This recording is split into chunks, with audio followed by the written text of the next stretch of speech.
someone should meet her mate. Something to the effect like that, Salakia.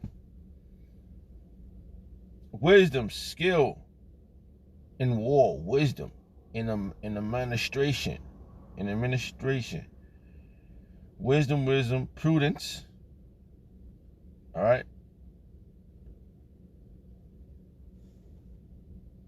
In religious affairs, wisdom, ethical, and religious. So my point was the skill. That really stuck out to me when I read it. I was like, wow, because this is a skill, man. Like how you conduct yourself, how you be able to maneuver around. Like when you get into the war, right? You learn this, right? We know we can't. Now after you learn it, it hits people wrong sometimes. Like, oh, the white man's the devil.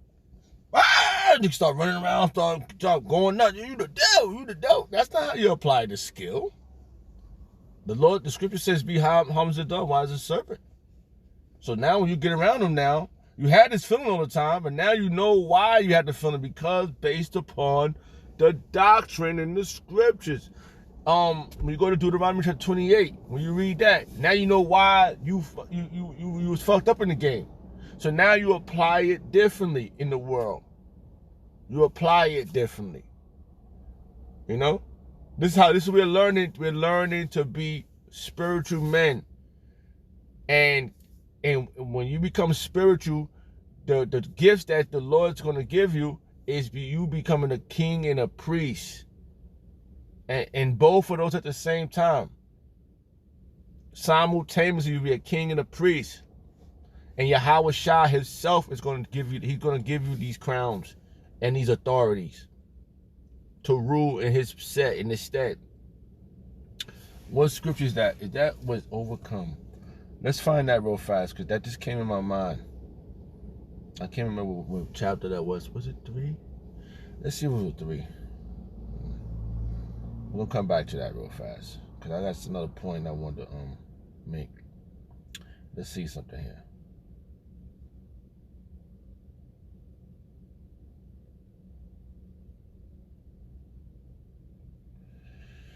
Salaki, I'm just looking for a verse real fast. Yeah. No. Okay, yeah. This is one of them. Alright. Read this one because it's right here. Alright. This is Revelation chapter 3, verse 5. He that overcometh, the same shall be clothed with white raiment, and I will not blot out his name out of the book of life. See, this is life. But I will confess his name before my Father and before his angels. Y'all was talking about, like, yeah, when they brought him, man, when he did this thing, they brought him back to the Father. Yahweh said, bring my son back. Look at this ultimateness that he did. Now he's going, Yahweh shouted like this. Look at this one, Yahweh Bashim. Look at this one, Yahweh Abba. Look at this one, Abba. Look at this one, Abba. And Yahweh's like, calm down, bro. Let me catch up to the first one you showed me.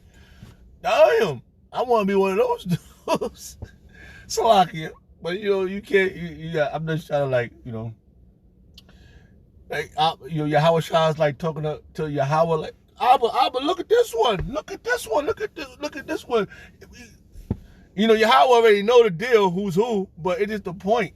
Yahweh Shah knows now too. I mean, Yahweh Shah, he always knew, but what proves that Yahweh Shah always knew is because he just don't know when he's coming back, but he always knew. Remember, he said he read their mind. When you read scriptures, he read their mind. He knew what they thoughts. He knew their thoughts. So he said, you know what I mean? So Yahweh Shah knows things.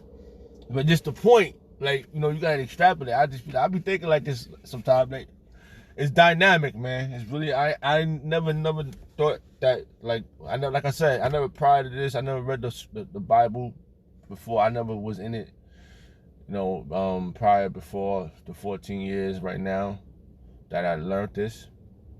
And, like, I've been learning now. Like I said, I'm applying the wisdom to how I live, how I conduct myself in the world. And I know, and because that's through the understanding. And to get the understanding, you got to be taught. So that's what's happened. That's what I got to stick to what's right. And that's the right thing. That's the right thing to do. So that's when we learn how to do righteousness. We learn that we know that we have men in authority that's over us, that we have to give honors to, right? And follow protocol. So that's what's happening, man. Fuck everybody else. Y'all could just go under a rock or some shit. If you think that y'all better than the apostles here, forget about it. You know? So that's stuck. It was another one I was thinking about. That came to. It was another one.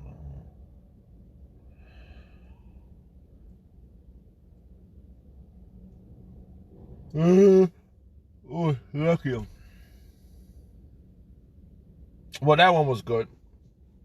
I wish I knew what the other one was at. I can't remember right now. So, yeah. So, let's go back to Proverbs chapter 4, verse 4. He taught me also, and said unto me, let thine heart retain my words, keep my commandments, and live. See, there's something. Listen, the book is something about the book that gives these words give everlasting life, bro. That's why we and what. Hey, case in point, which I love, the book of Baruch, chapter 4. That's a dynamic chapter. And he said, let's see if I can find that real fast. I love this chat. I love this verse, man. This verse is so dynamic, and it tells me so much that you can't go around it. That's the problem here. Y'all trying to be, don't know that you're not. Dang, man. Like, come on, bro. Like, it's that pride, man. Now, you got that pride from Esau. Look. I love this chapter, man. I'll be always reading this chapter. I was reading this first verse. It says, Baruch chapter 4, verse 4. Chapter 4, verse 1. This is the book of the commandments of Yahweh, Yahweh Shah, and the law that endureth forever. And all that keep it shall come to life. But such as leave it shall die, man. Come on, man, you can't go around that, bro. Just forget about it, man. You know what? I want to see something real fast. Let me see. I'm gonna end this real fast. I want to see what this how you say it? No,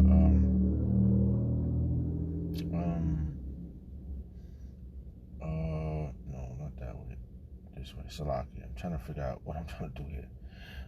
I want to see what the other books say. Let's go to BBE. The book of Bible. Let's see what that says.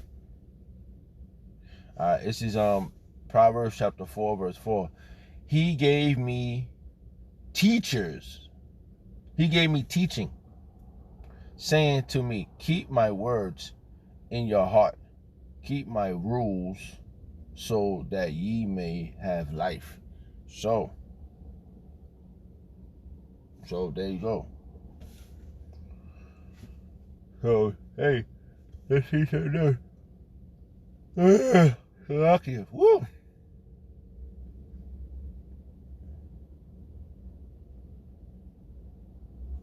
Well, hey, that was hey, man. So you've been taught how to do the right thing, man.